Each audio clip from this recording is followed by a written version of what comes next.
धर्महि ओम ह्रीं 10 लक्षण धर्मेभ्यो महार्घम। चलिए उत्तम क्षमा का अर्घ। जल चंदन अक्षत फूल लाय चरु दीप धूप फल अर्घ बाय। जय धर्म क्षमा उत्तम सुजान मैं पूजो मन वच भक्ति आन। ओम ह्रीं उत्तम क्षमा धर्मंडाय अन्न रुद्रावताय उत्तम मार्धव का अर्घ। महाराज जी 1 मिनट का समय चाहूँगा। आइए, हमारे यहाँ की भोजन व्यवस्था कैसी चल रही है, किस तरह की व्यवस्था दे रहे हैं भाई विजय भाई क्लिपिंग। और ये आप जैन समाज की युवा शांति देखिए, जोरदार इनकी ताली बजावे पूरी शुद्धि के साथ। हमारे जो पीछे भोजनशाला चल रही है उस भोजनशाला में पूरा सहयोग प्रदान कर रहे हैं। ऐसे सभी युवा साथी के लिए ये हमारे जैन समाज के ही पूरे हैं। बजाइए आप ताली अच्छे से, आपकी व्यवस्था में लगे हुए हैं। आप तो पूजन करते हैं लेकिन पूजन के बाद भोजन की व्यवस्था में ये युवा साथी सहयोग दे रहे हैं। और देखिए भोजनशाला देखिए कितनी अच्छी, टीवी में आप देखिए सब कुछ आपको दिखाई देगा किस तरह की सुंदर व्यवस्था के साथ हमारे धर्म प्रमाण समिति इंदौर वाले, इंदौर के बाहर के जो श्रावक सेविका हैं उनका अतिथि सत्कार करने के लिए तैयार हैं। जोरदार जोरदार ताली ताली ताली ताली बजाइए बजाइए बजाइए। घर में भी जब भोजन करें तो ऐसा ही होना चाहिए। या मुनि महाराज जी को आहार दें। महाराज जी हाँ, ये तो यहाँ की भोजनशाला की है। नहीं एक मिनट, मुनि महाराज जी को आहार दें। तब भी अभी साउथ में हम गए, उधर महाराष्ट्र में, तो इसी प्रकार महिलाएं पूरा शरीर ढाक के और मुंह के ऊपर इसी प्रकार से लगा के फिर आहार दान भी आप करें तो हो सकता है एक दूसरे में इन्फेक्शन ना हो। ये बहुत ही अच्छी शुरुआत और बहुत ही अच्छा लगा। जोरदार महाराज जी मैं कहना चाहूँगा इसमें इंदौर का कोई भी नहीं है, सब इंदौर के बाहर के हैं और इंदौर के श्रावक शिविर में ये व्यवस्था में सहयोग प्रदान करिए। देखिए भोजनशाला टीवी में आप देखिए कितनी सुंदर नजर आ रही है। बहुत बढ़िया।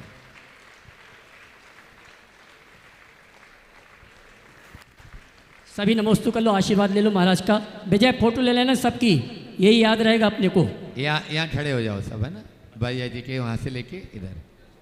नीर चंदन अकिल पुष्प चरु दीप जी धूप फल अर्घ कर भाव शुद्ध टीप जी।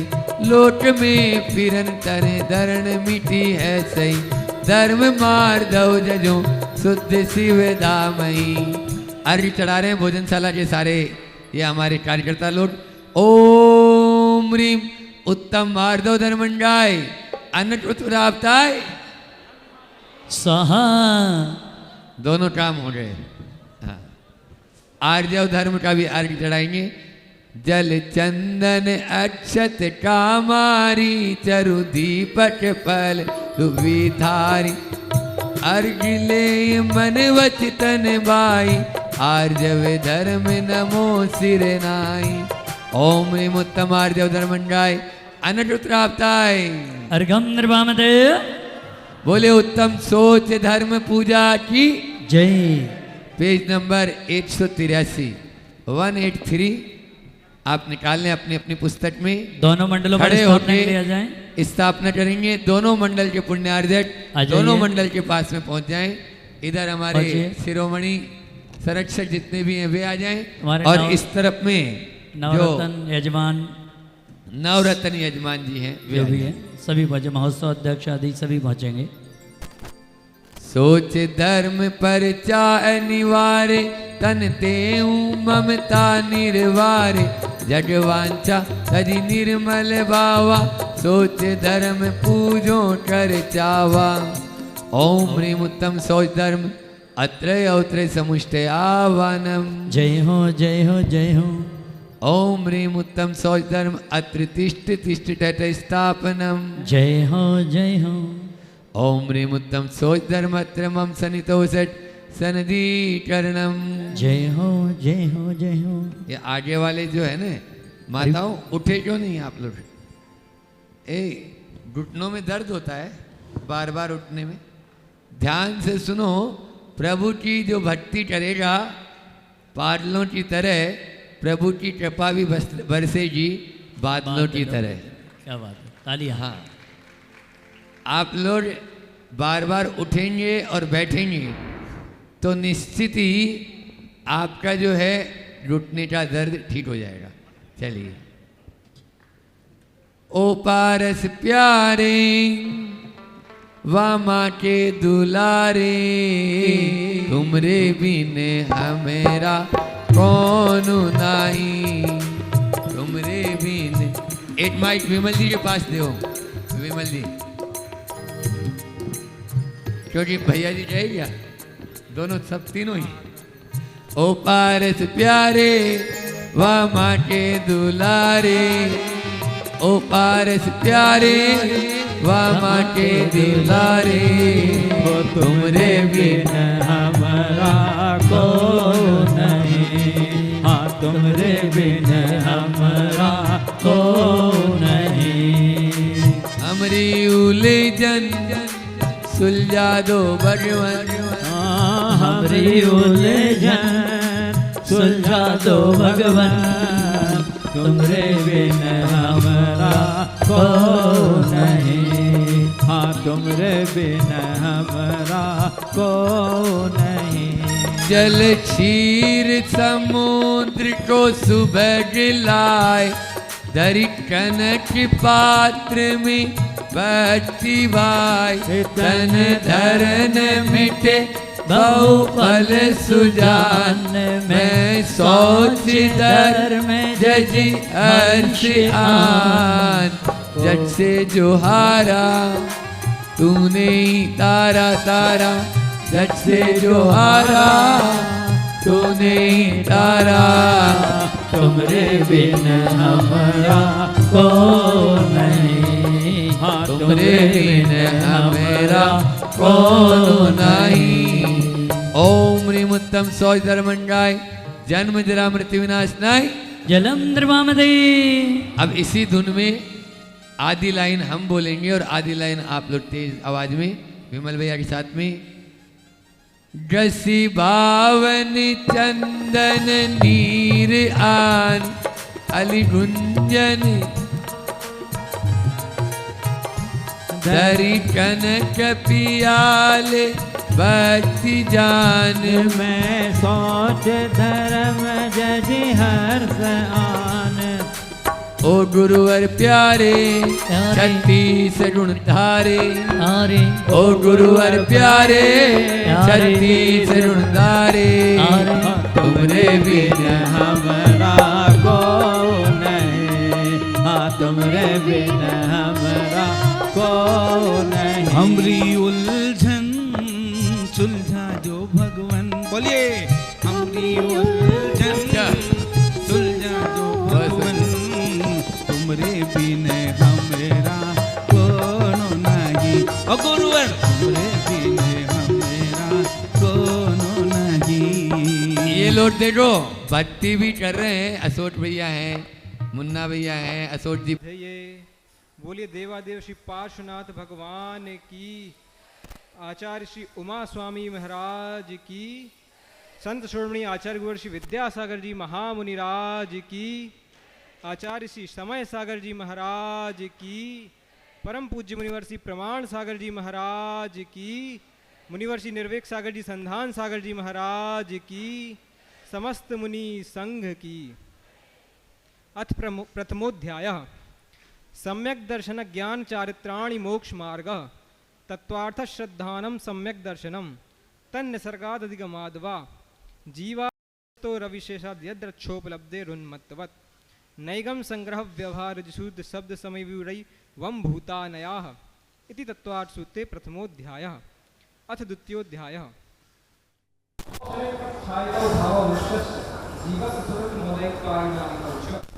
द्विनवष्टादशैकविंशतित्रिभेदा यथाक्रमं सम्यक् चारित्रे ज्ञान दर्शन दान लाभ भोगो भोग वीर्याणि च ज्ञानाज्ञान दर्शन लब्ध्यश्चतुस्त्रि भेदाः सम्यक् चारित्र संयमा संयमाश्च गतिकषाय लिंग मिथ्या दर्शना ज्ञाना संयता सिद्धलेशाश्च चतुश्चतुस्त्रैकैक षड् भेदाः जीव भव्या भव्यत्वानि च उपयोगो लक्षणं सद्विदोष्ट चतुर्भेदः संसारिणो मुक्ताश्च समनस्का मनस्काः संसारिणस्त्रसस्थावराः पृथ्वी तेजो वायु वनस्पतयः स्थावराः द्विन्द्रियादयस्तृषाः पंचेन्द्रियाणि द्विविधानि निर्वृत्त्युपकरणे द्रव्येन्द्रियं लब्धुपयोगौ भावेन्द्रियं स्पर्शन रसन घ्राण चक्षुः श्रोत्राणि स्पर्श रस गंध वर्ण शब्दास्तदर्थाः श्रुतमनेन्द्रियस्य वनस्पत्यन्तानामेकं क्रमिपीलका भ्रमस्य मनुष्यादीनामेकैकवृद्धानि संगिनः समनस्काः विग्रहगतौ कर्मयोगः अनुश्रेणी गतिः अविग्रहा जीवस्य विग्रहवती च संसारिणः प्राक् चतुर्भ्यः एक समया विग्रहा एकम दो त्रीन वानाहारकः सम्मूर्छन गर्भोपपादा जन्म सचित्त शीत संवृताः क्षेत्रा मिस्साश्चैक्षत्योनयः जरायुजाण्डजपूतानां गर्भः देवनारकाणामुपपादः शेषाणां सम्मूर्छनम् औदारिक वैक्रैक हारक तेजस कार्मणानि शरीराणि परम परम सूक्ष्मं प्रदेशतो संख्ये गुणां प्राक् तैजसात् अनंत गुणे परे अप्रतिघाते अनादि संबंधे च सर्वस्व तदादीनि भाज्यानि युगपदे कस्या चतुर्भ्यः निरुपभोगमन्त्यं गर्भसन्मूर्छनमाद्यम् औपपादिकं वैक्रियकं लब्धिप्रत्ययं च तैजसमपि शुभं विशुद्धिमव्यघाति चाहारकं प्रमत्तसंयतस्यैव नारक सम्मूर्छनो नपुंसकानि न देवाः शेषास्त्रिवेदाः औपपादिकचर्मोत्तम देह्या संख्ये वर्षायुषो नपवर्त्यायुषः इति तत्त्वाश्रुत्य द्वितीयोऽध्यायः। नमो नमः। अथ तृतीयोऽध्यायः। रत्नशर्करा बालुका पंक धूम तमो महातमः प्रभा भूमियो घनमौ आकाशप्रतिष्ठाः सप्ताधोधः त्राशु त्रिंशत् पंचविंशति पंचदश दशत्रिपंचोनैक नरकसहस्राणि पंच चैव यथाक्रमम् नारका नित्याशुभतरलेश्या परिणाम देह वेदना विक्रियाः परस्परोदीरित दुःखाः संक्लिष्टासुरोदीरित दुःखाश् प्राक् चतुर्थ्यः तेष्वेकत्रिसप्तदश सप्तदशद्वाविंशति त्रायस्त्रिंशत्सागरोपमा सत्त्वानां परा स्थितिः जम्बूद्वीपलवणोदादयः शुभनामानुद्वीपसमुद्राः द्विर्द्विर्विष्कम्भाः पूर्वपूर्वपरिक्षेपणो वलया कृतयः तन्मध्ये मेरुनाभिर्वृत्तो जनसहस्रविष्कम्भो जम्बूद्वीपः भरत हेमवत हरिवदेह रम्यक हैरण्यवत तैरावत वर्षा क्षेत्राणि तद्विभाजिनः पूर्वापरायता हिमवन महाहिमवन निषिद्ध नील रुक्मी शिखरिणो वर्षधर पर्वताः हेमार्जुन तपनीय वैडूर रजत हेममयाः मणिविचित्र पार्श्वा उपरि मूल्य चतुल्य विस्ताराः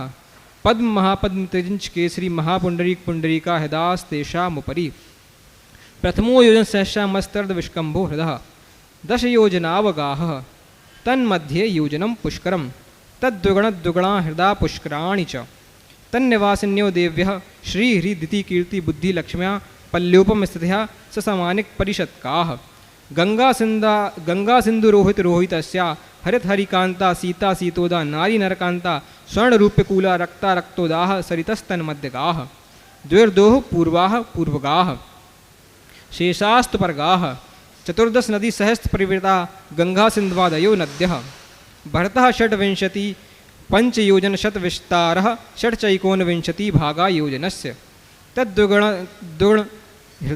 तद्द्विगुण विस्तारा वर्षधर वर्षाः विदेहान्ताः उत्तरा दक्षिणतुल्याः भरतैरावतयोर्वृद्धि ह्याशौ षट् समयाभ्याम् उत्सर्पण्यवसर्पणिभ्यां ताभ्यामपरा भूमियो स्थिताः एकदृत्रिपल्योपम स्थितो हेमवतक हारिवर्षक देवकुर्वकाः तथोत्तराः विदेहेषु संख्ये कालाः भरतस्य विष्कम्भो जम्बूद्वीपस्य 90 द्विर्धात्की खंडे पुष्करार्धे च प्राङ्मानुषोत्तरान् मनुष्याः आर्या म्लेच्छाश्च भरतैरावत विदेहा कर्मभूम्योऽन्यत्र देवकुरुत्तरकुरुभ्यः नस्थिति परावरित्रिपल्योपमान्तर मुहूर्ते त्रययोगी जनानां च इति तत्त्वार्थसूत्रे तृतीयोऽध्यायः।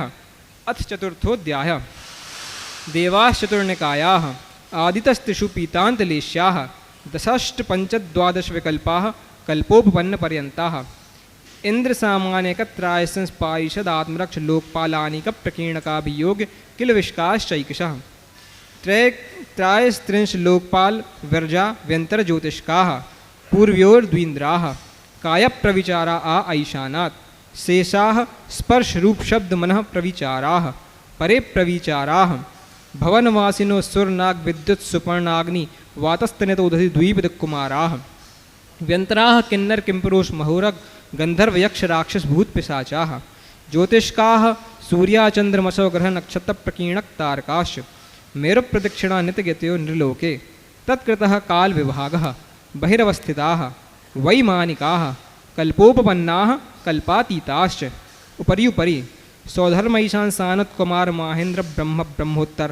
लांतव कापिष्ट शुक्र महाशुक्र सतार सहस्वार्वेशन प्राणत्योर रारणाच्युतोर नवसुग्रैविकेषु विजय वैजयंत जयंता प्रजाजितेषु सर्वार्थ सिद्धौ च स्थिति प्रभाव सुखद्वितिलेश्या विशुद्धिन्द्रियावधि विषयतोधिकाः गतिशरीर परिगाभिमानतो हीनाः पीत पद्म शुक्लेश्या द्वित्रिशेषेषु प्राग्रैविकेभ्यः कल्पाः ब्रह्मलोकाल्या लौकान्तिकाः सारस्वतादित्य वर्णूर गर्दत्वे तुषितावाब्धः रिष्टाश्च विजयादिषु द्विचर्माः औपपादिक मनुष्येभ्यः शेषात्रैग्योनयः स्थितिरसुरनाग सुपर्ण द्वीपशेषाणां सागरोपमत्रिपाल्योपमार्धहीनमिताः सौधर्मैशान्योः सागरोपमे अधिके सानत कुमार माहेन्द्रयोः सप्त त्रिसप्तनवैकादश त्रयोदश पंचदशभिरधिकानि तु आरणाचित्रधूत में कैकेन नवसुग्रैविकेषु विजयादिषु सर्वार्थ सिद्धौ च अपरापल्योपम अधिकम परतः परतः पूर्वा पूर्वानंतरा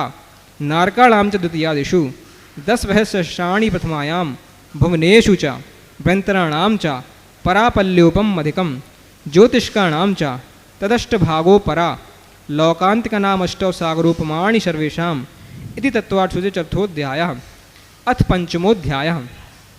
अजीव काया धर्माधर्माकाश पुद्गलाः द्रव्याणि जीवाश्च नित्यवस्थान रूपाणि रूपिणः पुद्गलाः आकाशे सक द्रव्याणि निष्क्रियाणि च असंख्येयाः प्रदेशा धर्माधर्मैक जीवानाम् आकाशस्यानन्ताः संख्येया संख्येयाश्च पुद्गलानां नाड़ोः लोकाकाशे वगाः धर्माधर्मयोः कृत्सने एकप्रदेशादिषु भाज्यः पुद्गलानाम् असंख्येय भागादिषु जीवानां प्रदेश संहारभ्यां प्रतिवत् गतिस्तुतिपग्रहो धर्माधर्मयो रूपकारः आकाशस्यावगाः शरीरवाङ्मनः प्राणापानाः पुद्गलानां सुखदुःखजीवितमरणोपग्रहाश्च परस्परोपग्रहो जीवानां वर्तनापरिणामक्रियाः परत्वापरत्वे च कालस्य स्पर्शरसगन्धवर्णवन्तः पुद्गलाः शब्दबन्धसूक्ष्मस्थूलसंस्थानभेदतमश्छायातपोद्योतवन्तश्च अणवः स्कन्धाश्च भेदसाङ्गातेभ्यः उत्पद्यन्ते भेदादणुः भेदसाङ्गाताभ्यां चाक्षुषः सद्द्रव्यलक्षणम् उत्पादव्ययद्रव्ययुक्तं सत् तद्भावव्ययं नित्यम् अर्पितानर्पितसिद्धेः स्निग्धरूक्षत्वात् बन्धः न जगन्यगुणानां गुणसाम्ये सदृशानां द्विदिकादिगुणानां तु बन्धेदिकौ पारिणामिकौ च गुणपरैव द्रव्यं कालश्च सोऽनन्तसमयः द्रव्याश्रया निर्गुणाः गुणाः तद्भावः परिणामः इति तत्त्वार्थसूत्रे पंचमोऽध्यायः। नमो नमः। अथ षष्ठोऽध्यायः।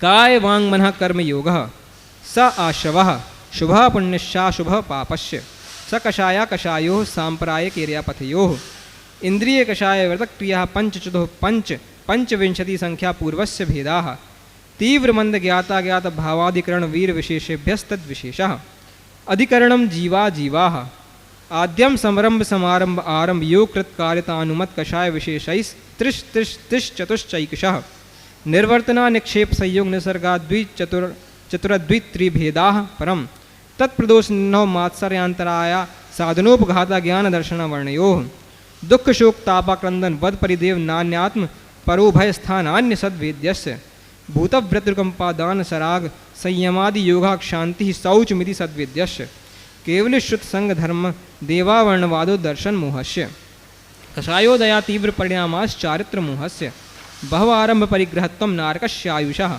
मायातरेग्योन्यस्य अल्पारंभ परिग्रहत्वं मानुषस्य स्वभाव मार्द्वं च न शीलव्रतत्वं च सर्वेषां सराग संयम संयमा संयमा काम निर्जरा बाल तपांसी दैवस्य सम्यक्त्वं च योग वक्रता विषम वादनं च शुभस्य नाम्नः तद्विपरीतं शुभस्य दर्शन विशुद्धर विनय संपन्नता शील व्रतेषु अभीक्षण ज्ञान उपयोग संवेग शक्तितस्त्याग तपसी साधु समाधर वैया वृत्तकरण मरद आचार बहुश्रुत प्रवचन भक्ति रावशका परिहारण मार्ग प्रभावना प्रवचन वत्सलत्वमिति तीर्थकरस्वस्य परात्मनिंदा प्रशंसे सदसद गुणोच्छादन भादुनै च नीचैर्गोत्रस्य तद्विपयो नीचैर्वित्तशेकौ चौतरस्य विघ्नकरणमन्त्रायस्य इति तत्त्वार्थसूत्रे षष्ठोऽध्यायः। नमो नमः। अथ सप्तमोऽध्यायः।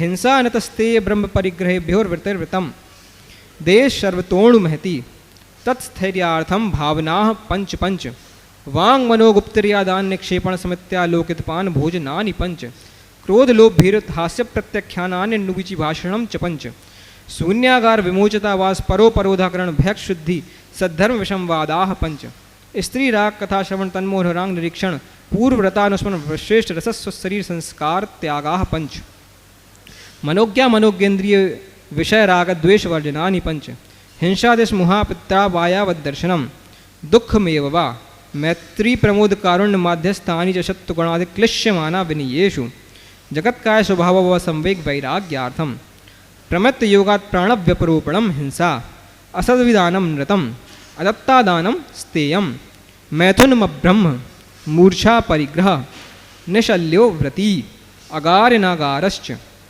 अणुव्रतोगारी दिग्देशानर्थदंड व्रति सामायिक प्रोषधोपवासोपभोग परिभोग परिमाणा तिथि संविभाग व्रत संपन्नश्च मारणांतिकीं संलेखनां जोषिता शंकाकांक्षा विचिकित्सान दृष्टि प्रशंसा सम्यक दृष्टेरतिचारः संस्तवः सम्यक दृष्टेरतिचारः व्रतशीलेषु पंच पंच यथाक्रमं बंधवदच्छेदादि भाराड़ोपनपान निरोधाः मिथ्योपदेश रहो व्याख्यान कूटलेख क्रिया नासापहार साकार मंत्र भेदः स्तेन प्रयोग तदा हितादान वृद्ध राज्यातिक्रम हीनाधिक मानोन्मान प्रतिरूपक व्यवहाराः परविवाह करणे त्वरिका परिग्रहीता परिग्रहीता गमनानंग क्रीड़ा कामृति भ्राभिनिवेशः क्षेत्रवास्तु हिरण्य स्वर्ण धन धान्य दासी दास कुप भांड प्रमाणातिक्रमः ऊर्ध्वादस्त्रयक वृतिक्रम क्षेत्र वृद्धि स्मृतंतरा धानानि आनेन पेश्य प्रयोग शब्द रूपानुपात पुद्गलक्षेपाः कंदर्प कौत्कुच्च मौखर्य समीक्षाधिकरणोपभोग परिभोग नर्थक्यानि योग प्रदर्शनाना नर स्मृत्युपस्थनानि अप्रतिवेक्षिता प्रमाजितोत्सर्गा दान संस्तोपक्रमणा नादर स्मृत्युपस्थनानि सचित्त संबंध सम्मिश्राभिषव धोपक्वाहारः सचित्त निक्षेपापिधान परव्यपदेश मात्सर्य कालातिक्रमः जीवित मरणा संसा मित्रानुनाक सुखानुबंध निदानानि अनुग्रहार्थं स्वस्यादि सर्गो दानं विधिद्रव्य दात्री पात विशेषास्तद विशेषः इति त्वाशूत्रे सप्तमोऽध्यायः। नमो नमः। अथ अष्टमोऽध्यायः। मिथ्या दर्शना विरति प्रमाद कषाय योगा बंध हेतवः स कषायत्वज्जीवः कर्मणो योग्यान पुद्गलानदन्ते सबन्धः प्रकृतिस्थितो बनः प्रदेशास्तद्विधया आद्यो ज्ञान दर्शना वर्ण वेदनीय मोहिनी आरुणाम गोत्रांतरायाः पंचनवदष्टाविंशति चतुरद्विचन्तारिंशत् द्विपंचभेदा यथाक्रमम् मतश्रुतावधि मनः परे केवलानां चक्षुरचक्षुरवधि केवलानां निद्रा निद्रा निद्रा प्रचला प्रचला प्रचला स्थान गृध्यश्च सद सद्वेद्य दर्शन चारित्र मोहनीया कषाय कषाय वेदनीयाख्यास त्रिद्वि नव षोडश भेदाः सम्यक मिथ्यात्व तदुभयान निकाय कषाय कषाय हास्यरत्यतिरिति शोक भजुगुप्सा स्त्री पुण्यपुंशक वेदा अनंतानुबंध प्रत्याख्यान प्रत्याख्यान संजन विकल्पाश्चैक्षः क्रोधमान माया लोभाः नारकतरे ज्ञोन मानुष दैवानि गति जाति शरीरांगोपांग निर्माण बंधन संघात संस्थान संघनन स्पर्श रस गंध वर्णानुपूर्व गुरु लघुपघात परघात तपोदोत उच्छ्वास विहायो गतः प्रत्येक शरीर शुभग सुस्वर शुभ सूक्ष्म पर्याप्ते स्थिरादे यशा कीर्ति क्षेत्राणि तीर्थकरत्वं च उच्चैर्नीचैश्च दान लाभ भोगो भोग वीर्याणाम आदितस्तृष्णा मंत्रायश्च त्रिंशत् सागरूपम कोटिकोट्यः परा स्थितिः सप्ततिर्मोहनीयस्य विंशतिर्नाम गोत्रियोः त्रयस्त्रिंशत् सागरोपमान्यायुषः अपरा द्वादश मुहूर्ता वेदनीयस्य नाम गोत्रियोरष्टौ शेषाणामन्तर्मुहूर्ता विपाकोऽनुभवः स यथानां ततश्च निर्जरा नाम प्रत्ययः सर्वतो योग विशेषाः सूक्ष्म क्षेत्रावगाः स्थितः सर्वात्म प्रदेशाः स्वनन्तानंत प्रदेशाः सद्वेद शुभ आयुणां गोत्राणि पुण्यम अतोन्नत पापम इति त्वाशुत्ते अष्टमोऽध्यायः। नमो नमः। अथ नवमोऽध्यायः। आश्रव निरोधः संवरः सगुप्ति समिति धर्मानुपेक्षा परिचय जय चारित्रहि तपसा निर्जरा च सम्यक योग निग्रहो गुप्तिः ईर्याभाषैषणादान निक्षेपोत्सर्ग्यः समीतयः उत्तम क्षमा मार्दव आर्जव शौच सत्य संयम तपस्त्यागा किंचन ब्रह्मचर्याणि धर्मः अनित्याशरण संसारैकत्वान्यत्वाश्च संवर निर्जरा लोक बोधि दुर्लभ धर्म स्वाख्या तंत्वानुचन मनुप्रेक्षाः मार्गच्यवन निर्जरार्थम परिशोढव्या परिशः शुद्ध पिपाशा शीतोष्ण दंश मशक नाग निरति स्त्रीचर्या निषिद्धा शय्या क्रोश वध याचना लाभ रोग तर्ण स्पर्श मल सत्कार पुरस्कारा प्रज्ञा ज्ञान दर्शनानि सूक्ष्म सांप्राय छदमस्त वीतरागयोर चतुर्दश एकादश जिने बादर सांप्राय सर्वे ज्ञानावर्णे प्रज्ञा ज्ञाने दर्शन मोहंतरायोर दर्शना लाभ चारित्र मोहे नाज्ञा रति स्त्री निषिद्धा क्रोश याचना सत्कार पुरस्काराः वेदनीये शेषा एकादयो भाज्या युगपदे कस्मिन्नैकोन विंशतेः सामायकच्छेदोपस्थापना परिहार विशुद्धि सूक्ष्म सांप्राय यथाख्यातमिति चारित्रम् अंसनो मोदर वृत्ति परिसंख्या रस परित्याग विविक्त शय्यासन कायक्लेशाः बाह्यं तपः प्रायश्चित विनय वैयावृत्त स्वाध्याय वित्सर्ग ध्यानानुत्तरम नव चतुर्दश पंच द्विभेदा यथाक्रमं प्राग ध्यानात् आलोचना प्रतिक्रमण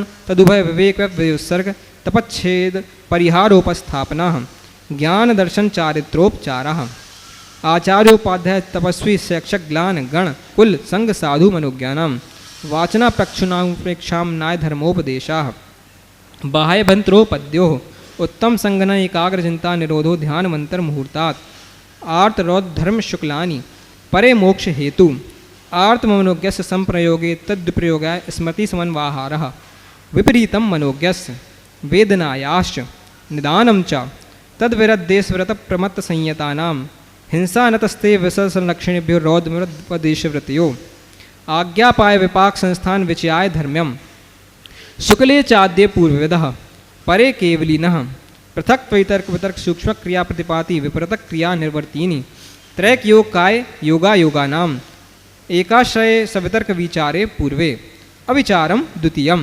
वितर्कः श्रुतम विचार्योर्थ व्यंजन योग संक्रांति सम्यक दृष्टि श्रावक वृत्तानंत वियोजक दर्शन मोहक शपकोप शमकोप शांत मोहक शपक क्षीण मोह जनाक्रमसो संख्येय गुण निर्जराः पुलाक बकुशकुशील निर्ग्रंथ स्नातकाः निर्ग्रंथाः संयमश्रुत प्रतिसेवना तीर्थलिंग लेशोपपाद स्थान विकल्पतः साध्यः इति तत्वार्थसूत्रे नवमोऽध्यायः नमो नमः। अथ दशमोऽध्यायः मोहक्षयाज ज्ञान दर्शनावंतरक्षयाच केवलम बंध हेतु भाव निर्जराभ्याम कृत्स्न कर्म विप्र मोक्षो मोक्षः औपशमिक आदि भव्यत्वानां च अन्यत्र केवल सम्यक्त ज्ञान दर्शन सिद्धत्वेभ्यः तदनंतर मूर्ध्वा गच्छत्यालोकान्तात् पूर्व प्रयोगादसंगद्वाद बंधच्छेदात् तथा गति परिणामाच आविद कुलाल चक्रवत विपदगत लेपा लाभु वदेरंड बीज वद सखनी खावच्च धर्मस्तिकाया भावात् क्षेत्र काल गति लिंग तीर्थ चारित्र प्रत्येक बुध बोधित ज्ञानावगाहंतर संख्याल्पवत्वा साध्यः इति तत्वार्थसूत्रे दशमोऽध्यायः नमो नमः।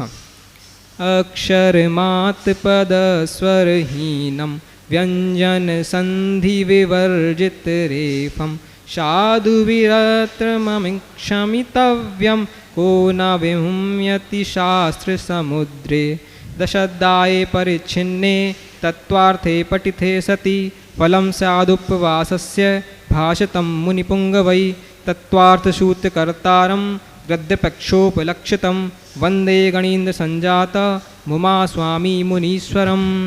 बोले आचार्य गुरु आचार्य श्री उमा स्वामी महाराज की, संत श्रोमणी आचार्य गुरु श्री विद्यासागर जी महाराज की, आचार्य श्री समय सागर जी महाराज की, परम पूज्य मुनिवर श्री प्रमाण सागर जी महाराज की।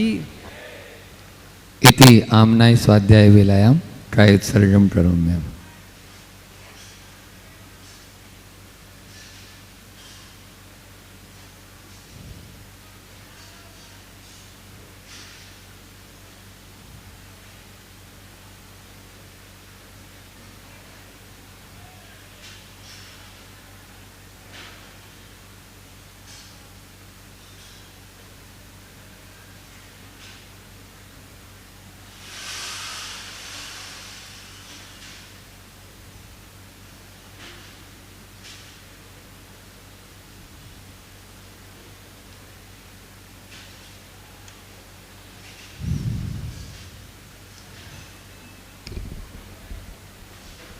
तत्वार्थ सूत्र का बहुत ही अच्छा पाठ अभी आप लोगों ने महाराज जी के मुख से सुना और अपन सब ने भी। आप लोग भी उसको तेज आवाज़ में पढ़ने चाहिए। जब हम लोग इधर से कोई बोले आप लोग भी साथ में बोल सकते हैं, ऐसा ना नहीं है। इधर एक जना मॉनिटरिंग कर रहे हैं हम लोग, तो आप लोगों को उसमें सहयोग करना है, ताकि गुरुदेव हमेशा कहते हैं मन से, वचन से और काय से हमें तीनों योगों के माध्यम से अच्छी क्रियाओं में हमेशा संलग्न रहना चाहिए। कुछ ही क्षणों में पूज्य महाराज श्री जी यहाँ पर आने वाले हैं। ईसु ऐश्वर्य यहाँ पर हो तो आ जाएं। कल तीसरे अध्याय के आपको QR कोड दिया और उसमें भी बहुत सारे लोगों ने उस QR कोड के माध्यम से प्रश्नों को हल किया। बहुत ही सरल सरल प्रश्न हैं। उन सरल प्रश्नों को जिनमें ABCD वाले ऑप्शन दिए हुए रहते हैं, वस्तुनिष्ठ जिसको कहते हैं, खाली बस छांटना भरा। खड़े हो जाएं, पूज्य महाराज श्री जी पधारे हैं, सभी अपने अपने स्थानों पर खड़े हो जाएं। आज भी चतुर्थ अध्याय अभी यहाँ पर पूज्य महाराज श्री जी के मुखारविंद से अपन सब सुनेंगे और उसकी व्याख्या, बहुत ही सटीक व्याख्या पूज्य श्री करते हैं।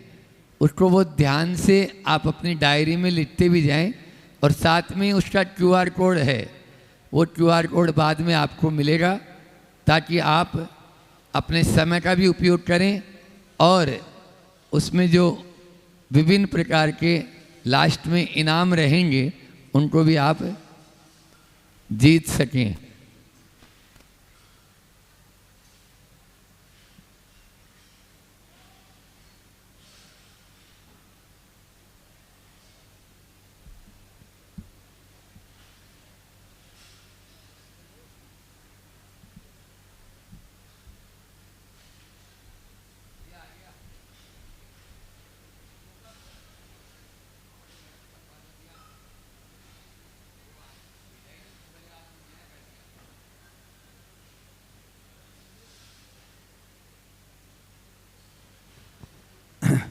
जो भी लोग उपवास कर रहे हैं, लगातार वाले, ऐसा बीच बीच वाले नहीं, जिन्होंने लगातार 10 उपवास किए हैं, तेला के उपवास किए हैं और पुष्पांजलि के उपवास किए हैं, उनका उपवास पत्रक ये आ गया है। तो आप अपना ये उपवास पत्रक हाँ यहाँ पर रखे हुए हैं, तो आप कक्षा के बाद और कार्यालय में है, तो वहाँ पर आप भर करके वहीं जमा कराना है आपको। थोड़े बहुत चाहिए तो मिल जाए।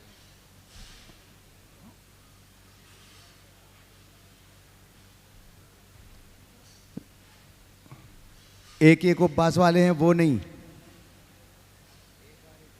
हाँ एक आसन वाले नहीं, और जिन्होंने बीच बीच में कुछ लिया है उपवास के दिन भी वो नहीं। जो बिल्कुल निर्जल उपवास वाले हैं वही फॉर्म भरेंगे।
हाँ, जिनके भी उपवास हैं, महिला शिवरार्थी हो चाहे पुरुष शिवरार्थी, क्योंकि ये सम्मान में आपके फॉर्म काम आते हैं। अगर आप अभी फॉर्म नहीं भरेंगे तो सम्मान के लिए हम मंच पर आपको नहीं बुला सकेंगे, इसलिए आप अपनी डिटेल्स जो भी इसमें मांगी गई है वो लिख करके दीजिएगा।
जो लोग पूज्य मुनि श्री प्रमाण सागर जी महाराज की। हाँ, बिफोर हो गई थोड़ी फास्ट, कोई बात नहीं है। गाड़ी के चलाने वाले ड्राइवर के ऊपर है, ड्राइवर के ऊपर है, इसलिए 2 दिन तक बहुत धीमी गति की गाड़ी थी, आज दुरंतो चली। चलिए, दोनों हाथों को जोड़िए महाराज श्री के चरणों में। आज तत्वार सूत्र के 4th अध्याय के सूत्रों के अर्थों के लिए हम प्रार्थना करते हैं। नमोस्तु महाराज जी, नमोस्तु महाराज जी, नमोस्तु। ओ मोक्ष मार्गस्य नेतारम भेतारम कर्म भूभृता ज्ञातारम विश्वतत्त्वानां वंदे तद्गुण लब्धे। सभी 9 बार नमस्कार।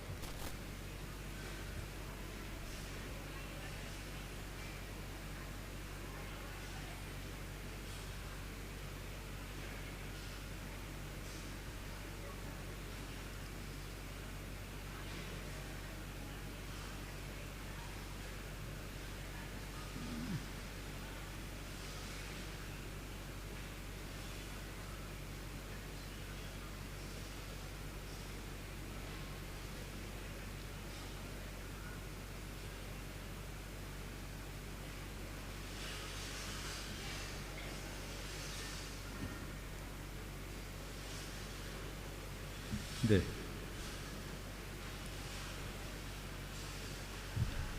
आज 4th अध्याय का प्रसंग। कल हमने कहा था हमारा जीवन एक लंबी यात्रा है और इन अध्यायों में हमारी यात्रा की कथा।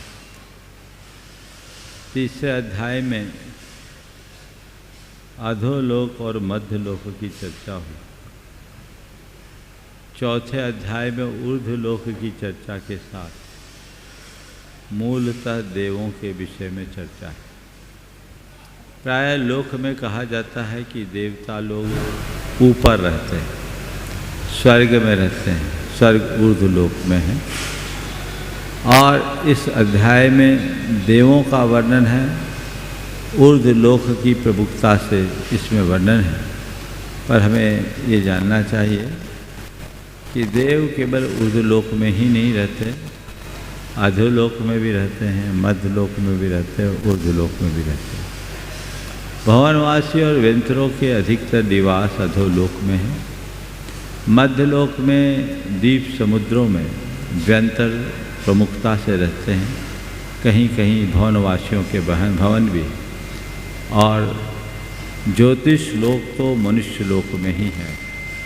इस तरह और दिव्य लोक जो स्वर्गलोक है, वहाँ वैमानिक देव रहते हैं। आगे हम सूत्रों की चर्चा कर रहे हैं। पहला सूत्र देवाश्चतुर्निकायाः। देवाश्चतुर्निकायाः। देवों के 4 निकाय। निकाय यानी भेद या विभाग, समूह। भवनवासी, व्यंतर, ज्योतिषी और कल्पवासी। इस प्रकार देव 4 भेद वाले हैं, 4 प्रकार के। इनमें आदितस्त्रिषु पीतांतलेश्याः। इनमें आदि के 3 में पीतांतलेश्या है। भवनवासी, व्यंतर, ज्योतिषी और कल्पवासी देवों की कृष्ण, नील, कापोत और पीत, ये 3 लेश्याएँ हैं। जिसमें भवनवासी, व्यंतर और ज्योतिषी देव जब वहाँ को उत्पन्न होते हैं उस समय उनकी नियमतः 3 अशुभ लेशाओं में से कोई एक लेशा होती है और उत्पत्ति के बाद एक अंतर्मुहूर्त के अंतराल में वे नियमतः पीत लेशा वाले हो जाते हैं। 10,8,5,12 विकल्पाः कल्पोपपन्न पर्यन्ताः। 10,8,5,12 विकल्पाः कल्पोपन्न पर्यन्ताः। 10, 8, 5, 12 विकल्पाः। इनके भेद क्रमशः 10, 8, 5 और 12 कल्पोपपन्न पर्यंता अर्थात कल्पवासी देवों पर्यंत इनके भेद हैं। भवनवासियों के 10 भेद, व्यंतरों के 8 भेद, ज्योतिषकों के 5 भेद और कल्पोपपन्न वैमानिक देवों की जब हम चर्चा करेंगे तो वो 2 प्रकार के होते हैं, एक कल्पवासी और एक कल्पातीत। जहाँ इंद्रादि के भेदों की कल्पना हो उनको कल्पोपपन्न या कल्पवासी कहते हैं और उससे ऊपर के देवों को कल्पातीत। तो इस प्रकार इनके कल्पोपपन्न देव तक इनके मूल भेद 10, 8, 5, 12 भेद वाले हैं। इनमें सबसे पहले 4 प्रकार के देवों में जो उनका परिवार होता है, परिकर होता है, वो कैसा होता है तो वह बताने के लिए कहते हैं इंद्र सामानिकत्रायस्त्रिंश पारिषदात्मरक्ष लोकपालानिक प्रकीर्णकाभियोग किल विशिकाश्चैकसः। इंद्र सामानिकत्रायस्त्रिंश पारिषदात्मरक्ष लोकपालानि इंद्र सामानिक त्रायस्त्रिंश पारिषद आत्मरक्ष लोकपाल अनीक प्रकीर्णक और अभियोग किलविश, ये एक एक देव के इंद्र परिवार के सदस्य हैं।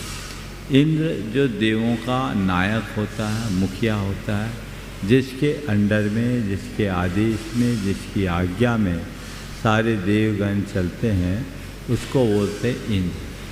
सामानिक जो इंद्र का बिल्कुल समकक्ष होता है, जिसके पास सब कुछ इंद्र जैसा होता है पर जो केवल आज्ञा से दूर रहता है, आदेश उसका नहीं होता, उसको बोलते हैं सामानिक। त्रायस्त्रिंश जो देवों में गुरुओं जैसा स्थान रखते हैं उसको बोलते हैं त्रायस्त्रिंश। इनकी संख्या त्रायस्त्रिंश यानी कुल 33 होती है। ये सुरगुरु कहलाते हैं। पारिषद इंद्र की जो काउंसिल होती है इसको बोलते हैं पारिषद। हर इंद्र की अलग अलग काउंसिल होती है जिनसे इंद्र मंत्रणा आदि करता रहता है। इंद्र की सभा में वो सब चलता है, इनको पारिषद कहते हैं। आत्मरक्ष इंद्र के जो बॉडीगार्ड होते हैं उनको बोलते हैं आत्मरक्ष। लोकपाल इंद्र की पूरे स्वर्ग की पूरी सुरक्षा में तैनात रहने वाले लोकपाल होते हैं। यम, वरुण, सोम और कुबेर के भेद से मुख्य रूप से 4 लोकपाल होते हैं। अनीक इंद्र की सेना को अनीक कहा जाता है। 7 प्रकार की देव सेना होती है। हाथी, घोड़ा, नर्तकी, बैल, रथ, पैदल। हाथी, घोड़ा, रथ, व्याधे, नर्तकी, बैल और पैदल, हाथी घोड़ा रथ पैदल और गंधर्व। हाथी घोड़ा रथ पैदल गंधर्व नर्तकी और हाथी घोड़ा रथ हाथी घोड़ा बैल रथ पैदल गंधर्व और नर्तकी, ये 7 प्रकार की देव सेना होती है। प्रकीर्णक सामान्य देवों को प्रकीर्णक कहते हैं। आभियोग वे देव होते हैं जो वाहन का काम करते हैं, जिन्हें अपने से बड़े देवों के वाहन के रूप में प्रयुक्त होना होता है। और किल्विष्क देव अंतज तुल्य देव होते हैं, उनको किल्विष्क कहते हैं। सब देवों में ये भेद पाए जाते हैं। ये सब पुण्य पाप की वशीभूत होकर पुण्य पाप के कारण ऐसा होता है। पुण्य पाप का प्रताप समझना चाहिए। तो ये देवों में इन सब चीज़ों की ज़रूरत क्या? देवों में भी असुरक्षा है, उनके लिए भी कोई युद्ध आदि होते हैं क्या? उन्हें क्या ज़रूरत है? आत्मरक्षा की क्या आवश्यकता है? लोकपाल की क्या आवश्यकता है? सेना की। तो ये पुण्य जब प्रबल होता है तो भले इसकी ज़रूरत ना हो, पर ये सब शोभा में शामिल हो जाते हैं और इनका प्रयोग होने लगता है। त्रायस्त्रिंश लोकपाल वर्ज्या व्यंतरज्योतिष्काहा। त्रायस्त्रिंश लोकपाल वर्ज्या व्यंतरज्योतिष्काहा। व्यंतर और ज्योतिष के देवों में त्रायस्त्रिंश और लोकपाल नहीं होते। त्रायस्त्रिंश और लोकपाल को छोड़कर बाकी देव व्यंतर और ज्योतिष्कों में पाए जाते हैं। पूर्वयोर्विंद्राहा। भवनवासी और व्यंतर, ये पूर्व के जो 2 निकाय हैं, ये 2 इंद्र वाले हैं। अर्थात भवनवासी के जो 10 भेद हैं, उन 10 भेद वाले भवनवासियों में 2 प्रत्येक भेद में 2 इंद्र है। यानी भवनवासियों में 20 इंद्र होंगे और 20 प्रतिंद्र। व्यंतरों में 8 हैं तो 16 इंद्र और 16 प्रतिंद्र। ठीक है, तो भवनवासी में 20-20 40 हो गए, व्यंतरों में 32 हो गए। कल्पवासी देवों में 12 इंद्र और 12 प्रतिंद्र तो 24, और मनुष्यों में चक्रवर्ती और पशुओं में सिंह और चंद्रमा इंद्र है और सूर्य प्रतिंद्र, ये सब मिला के 100 इंद्र होते हैं। काय प्रविचारा ऐसाना। काय प्रविचारा ऐसाना। ऐसान स्वर्ग तक के देव काय प्रविचार वाले होते हैं। काय प्रविचार का अर्थ होता है विषय सुख, जो वेदना का प्रतिकार है। तो वेदना के प्रतिकार में जो रति सुख का अनुभवन होता है वह देवों को भी होता है। इनमें से ऐसान स्वर्ग तक के देव साधारण मनुष्यों की तरह शरीर से प्रविचार करते हैं, पर इनसे इनकी संतानोत्पत्ति नहीं होती। देवों के यहाँ कोई संतान को जन्म देने की व्यवस्था नहीं है, ये उपाद जन्म वाले हैं। शेष ऐसान स्वर्ग से ऊपर तो कहते हैं शेषा स्पर्श रूप शब्द मनः प्रविचाराः। शेषा स्पर्श रूप शब्द मनः प्रविचाराः। शेषा शेष देव क्रमशः अपनी देवियों के स्पर्श से, रूपावलोकन से, शब्द यानी उनके मनोहर गीत संगीत के श्रवण से और मान चिंतन से ही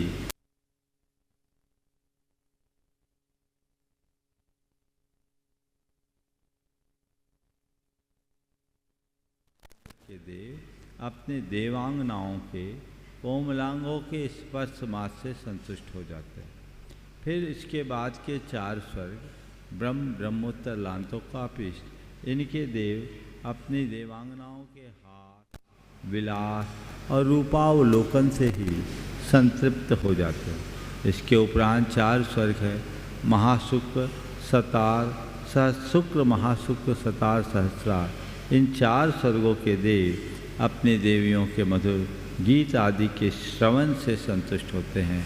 और उसके उपरांत आनत प्राणत आरन अच्युत, इनकी चर्चा आगे आएगी। 4 स्वर्गों के देव अपनी देवियों के स्मरण मात्र से संतुष्ट हो जाते हैं। तो इस प्रकार देवों में जो प्रविचार है सौधर में ईशान स्वर्ग तक शरीर से, सानत कुमार माहेंद्र स्वर्ग में स्पर्श से, फिर ब्रह्म ब्रह्मोत्तर लांतो कापिष्ट, इन 4 शब्दों में स्वर्गों में रूपावलोकन से, और उसके उपरांत ब्रह्म ब्रह्मोत्तर लांत शुक्र महाशुक्र सतार सहस्रार, इन 4 स्वर्गों में देवियों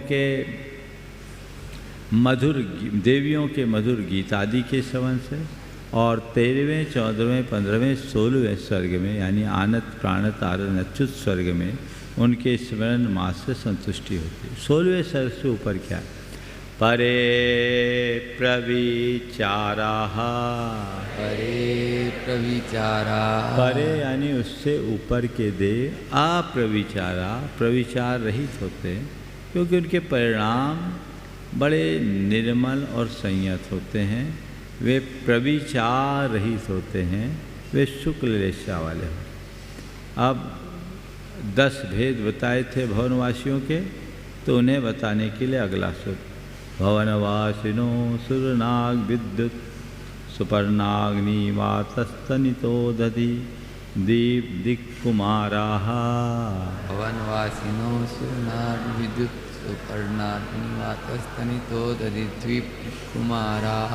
भवनवासियों के असुर, नाग, विद्युत, सुपर्ण, अग्नि, वात, स्तनित, उदधि, दीप और दिक् कुमार के भेद से 10 भेद हैं। इनमें सबके साथ कुमार लगाना, असुर कुमार, नाग कुमार, विद्युत कुमार, सुपर्ण कुमार, अग्नि कुमार, वात कुमार, स्तनित कुमार, उदधि कुमार, दीप कुमार और दिक् कुमार, ये 10 प्रकार के भवनवासी हैं, जिनमें प्रत्येक के 2-2 इंद्र होते हैं। समझ गए? और इन सब के साथ कुमार शब्द लगा।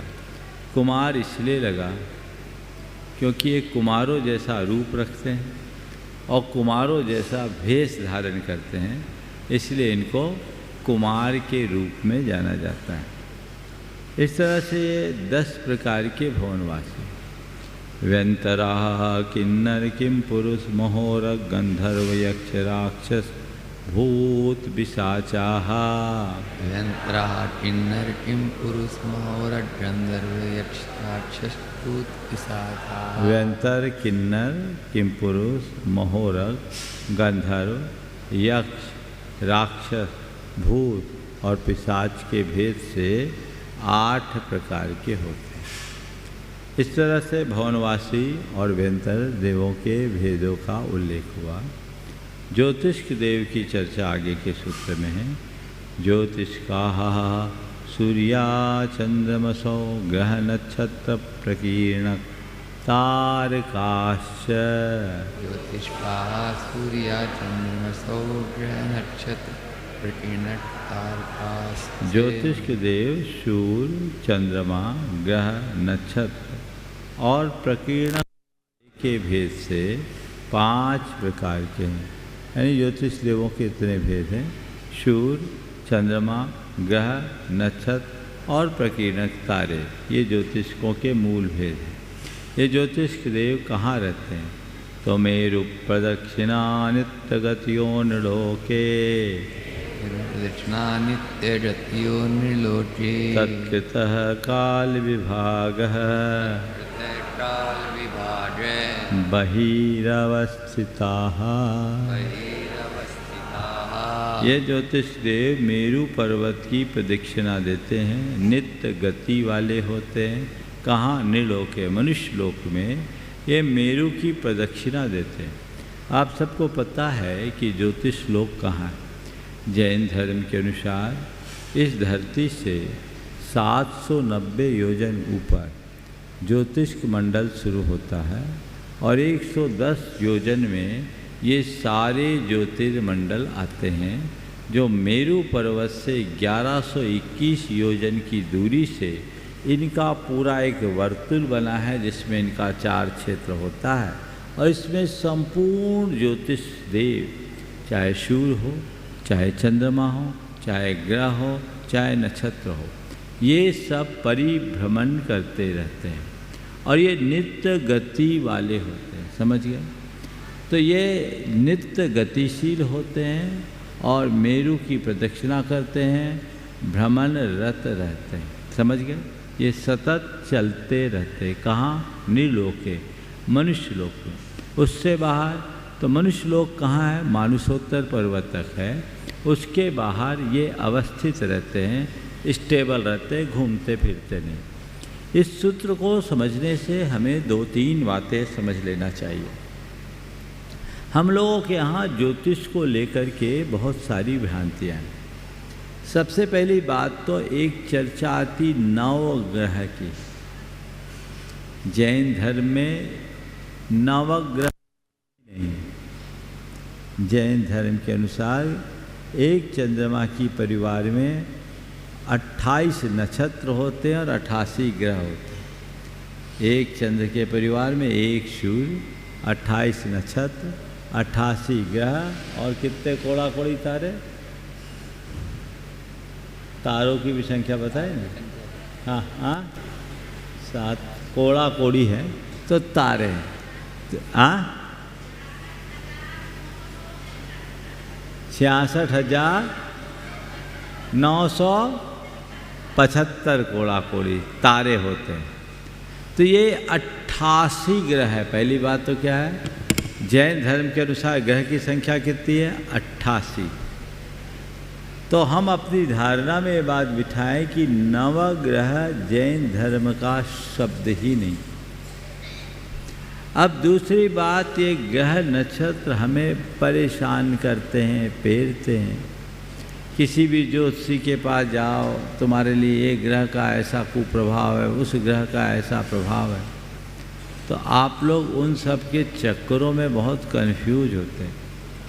हमारे आचार्य इस विषय में क्या कहते हैं, इसे हमें गहराई से समझना चाहिए। सबसे पहली बात अपने मन में बिठा लीजिए कि ये ग्रह नक्षत्र हमारा कोई बिगाड़ सुधार नहीं करते। वे खुद पीड़ित हैं तो हमें क्या पेरेंगे? हम आप तो शांति से बैठे हैं, वो बेचारे टिक भी नहीं सकते, तो नित्य गति वाले, उनको तो घूमना ही है। मनुष्य लोक में जितने ज्योतिर्मंडल के देव हैं वो अपने विमानों में घूमते रहते हैं। दूसरी बात, ये सूर्य चंद्रमा आदि जो हमको दिखाई पड़ते हैं ये देव नहीं है, ये उनके विमान है। क्या है? विमान। इन देवों को ज्योतिष विमान, इस ज्योतिष किसके लिए कहते हैं? क्योंकि इनके विमानों में विशेष ज्योति होती है, प्रकाश होता है, इसलिए इनको ज्योतिष देव कहते हैं। तो ये विमान निरंतर गतिशील रहते हैं, ये अपनी गति से चलते हैं, इनका हमसे कोई लेना देना नहीं। तो फिर महाराज ज्योतिष का सिद्धांत गलत है? नहीं, ज्योतिष का सिद्धांत सही है, हमारी समझ गलत। क्या गलत है? हमारी समझ गलत। हम अपनी समझ को ठीक करें। अब मैं आपको इसका पूरा विज्ञान बताता हूँ क्या है। ये जितने भी ज्योतिर्मंडल है, सूर्य चंद्रमा आदि, ये ऊर्जा के सबसे बड़े स्रोत। ये अपनी गति से गतिशील रहते हैं और इनके परिभ्रमण से ब्रह्मांड में ऊर्जा का परिवर्तन होता है। ऊर्जा जो ब्रह्मांड की ऊर्जा है उसकी स्रोत है। तो ये जिस गति से मूव करते हैं, जैसे जैसे मूव होते हैं, तो ब्रह्मांड की ऊर्जा में वैसा वैसा परिवर्तन होता है। ब्रह्मांड की ऊर्जा में जैसा परिवर्तन होता है वैसा पूरे के पूरे ब्रह्मांड के तत्व प्रभावित होते हैं, रसायन प्रभावित होते हैं। और ऐसा कहा जाता है यत् पिंडे तद ब्रह्मांडे, जो ब्रह्मांड में वही सब हमारे शरीर में। ब्रह्मांड के रसायनों के परिवर्तन से हमारे शरीर के रसायन भी प्रभावित होते हैं। दोनों का समीकरण जब बदल जाता है तो हमारे अंदर परिवर्तन आने लगता है। कैसा परिवर्तन आता है? ये भी विज्ञान। जब हमारे शरीर का रसायन ब्रह्मांड के रसायनों के साथ मिसमैच हुआ, उसकी केमिस्ट्री उस अनुरूप बनी, तो उस रसायन के परिवर्तन से आत्मा और कर्म का जो संबंध है वह भी एक रासायनिक संबंध है। तो वो हमारे कर्मों की केमिस्ट्री को चेंज कर देता है। कर्मों का रसायन बदलते ही या तो कुछ नए कर्म बंधने शुरू हो जाते हैं या पुराने कर्म झड़ने शुरू हो जाते हैं। इसका असर हमारे शुभाशुभ पर पड़ता है। समझ गए? तो परिवर्तन किसके कारण आया? हमारे कर्मों के कारण। कर्मों के परिवर्तन में कारण क्या बना? हमारे शरीर में होने वाले रसायनों का परिवर्तन। शरीर के रसायनों के परिवर्तन का कारण क्या बना? तो ये ज्योतिर्लोक में विचरण करने वाले सूर्य, चंद्रमा आदि ग्रह नक्षत्रों का परिवर्तन। समझ गए? हमारे आचार्यों ने, जो बड़े वैज्ञानिक थे, इसी आधार पर एक विज्ञान विकसित किया जिसका नाम है ज्योतिष विज्ञान। उनने देखा कि ये सूर्य, चंद्रमा आदि जितने भी ज्योतिर्मंडल के विमान हैं, इनकी गति सुनिश्चित है। इनकी चाल में राय रत्ती का परिवर्तन नहीं होगा।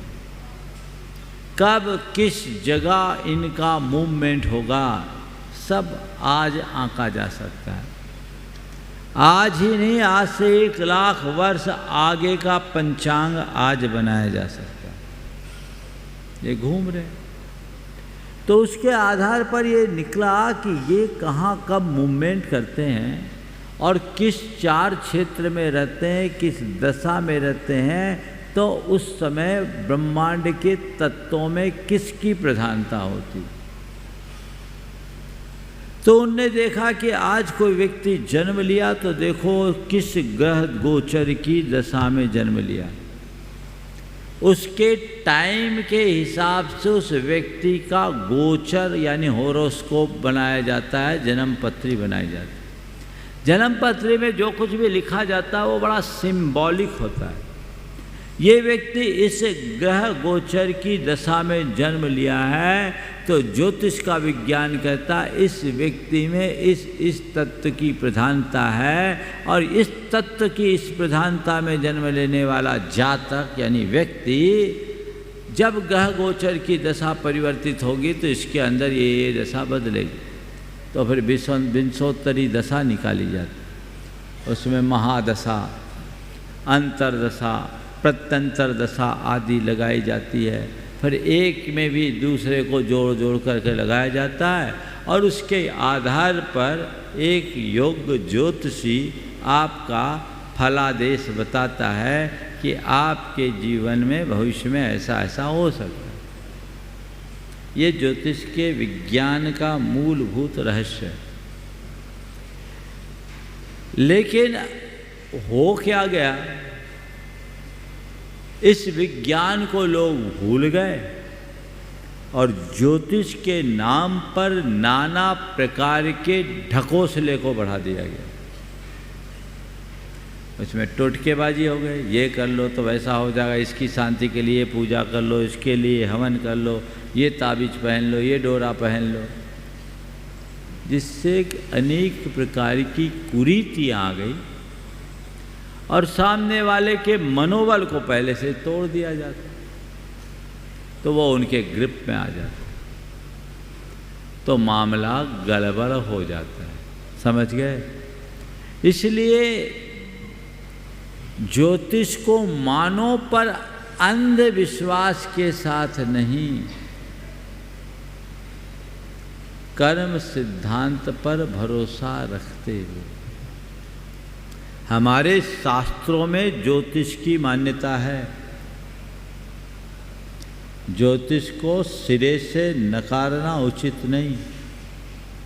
आचार्य धरसेन महाराज ने जब पुष्पदंत और भूत बलि को ज्ञान दिया था तो मुहूर्त देख कर दिया था,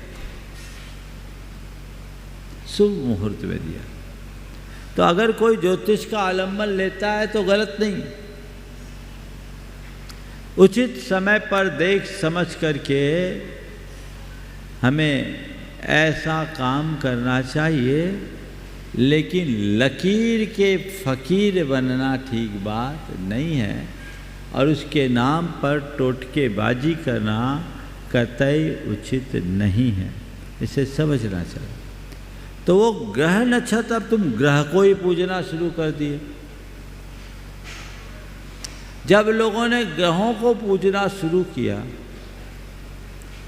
और उनका बोलबाला बढ़ गया, तो जैनाचार्यों ने एक रास्ता निकाला। तीर्थंकरों की प्रतिमा के नीचे उन्हीं नवग्रहों को वंदना मुद्रा में अंकित कर दिया। सिरोंजी, देवगढ़ की प्रतिमाओं में आप देखेंगे तो भगवान के पाद पीठ पर नवग्रह वंदना मुद्रा में हैं, दरवाजे पर नवग्रह वंदना मुद्रा में। वो केवल इसलिए बताया गया कि देख तू जिसके पीछे हैरान हो रहा वो भी इनके चरणों में है, इसलिए हैरान मत हो। कोई संकट आए तो इनके चरण में आ, यहीं तेरा संकट दूर होगा। लेकिन मध्यकाल के आते आते जब इसका बढ़ावा हो गया ज़्यादा, तो लोगों ने नवग्रहों की पूजा करना शुरू कर दी, नवग्रहों को मान्यता देना शुरू कर दिया।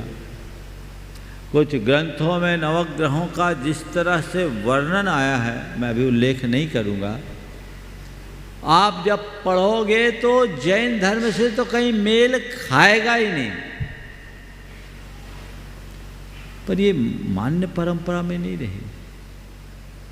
फिर धीरे धीरे लोगों ने इस पर इतना ज़्यादा ध्यान देना शुरू कर दिया कि नवग्रह मेरा नुकसान करता है। आज देखो पत्थर पूजने वाले बहुत हैं, शनि की पूजा, शनि मंदिर कितने बन गए, तरह तरह के चीज़ें हो गए।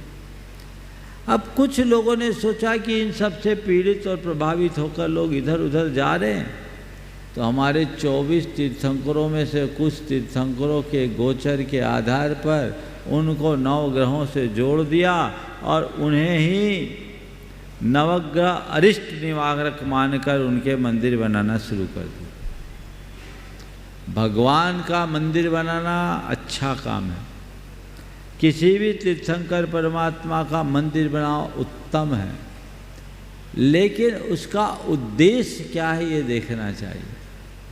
20वीं शताब्दी के उत्तरार्ध में और वर्तमान में अब कई जगह नवग्रह मंदिर बन गए, जो पिछले 2500 सालों में नहीं हुआ, वे विगत 50-60 सालों में हो गया। मानता हूँ भगवान का ही मंदिर है, वो पूज्य है, वंदनीय है,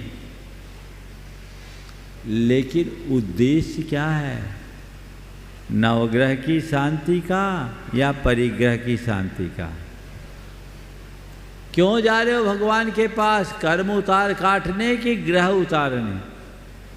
ये व्यक्ति को विचार करना चाहिए। इसका एक दुष्परिणाम आएगा।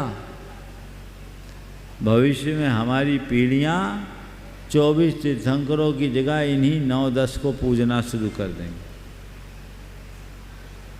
और कहीं ऐसा ना हो जाए कि इनको यही ग्रह मान लें।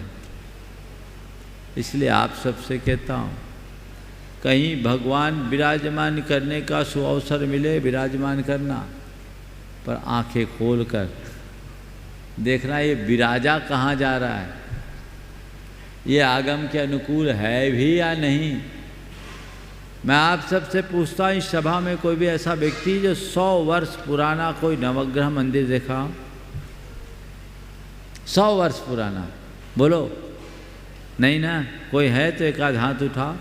100 वर्ष पुराना नवग्रह मंदिर, माइक दो उनको, माइक दो, माइक दो।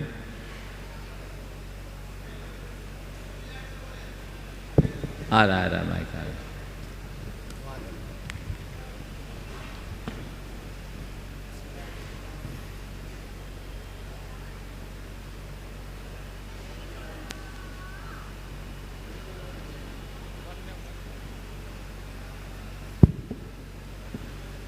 तमिलनाडु में मेल चतंबूर एक तीर्थ क्षेत्र है, पारसनाथ की बहुत मदरसा मूर्ति है, और पीछे उसमें वृक्ष जो है, उस मंदिर में नवग्रह का।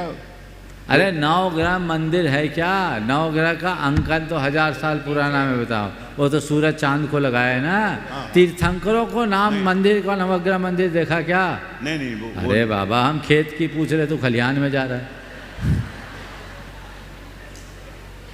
ये तो मैंने अभी खुद कहा कि उससे बचाने के लिए हाँ तीर्थंकरों के पाद पीठ में, यानी भगवान के नीचे है ना, वहाँ उनको कैसे रखा? हाथ जोड़े हुए, भगवान को नमन करते हुए, वंदना मुद्रा में।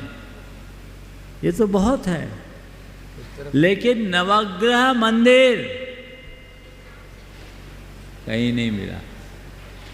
इसलिए सब नई नई परिपाटियाँ हैं।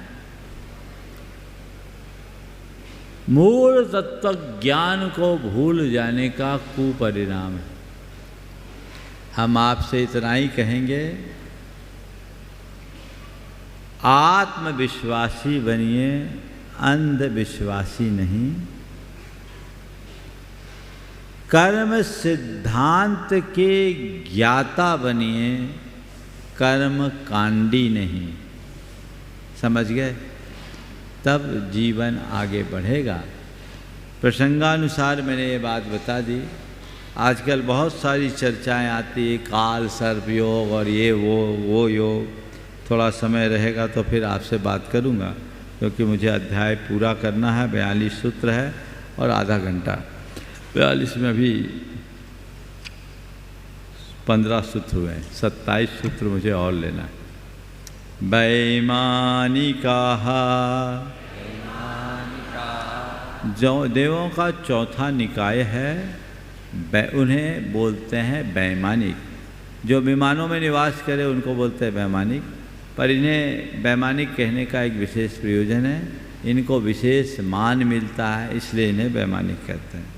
इनके दो भेद मूलतः है, कल्पोपपन्ना कल्पातीताश्च।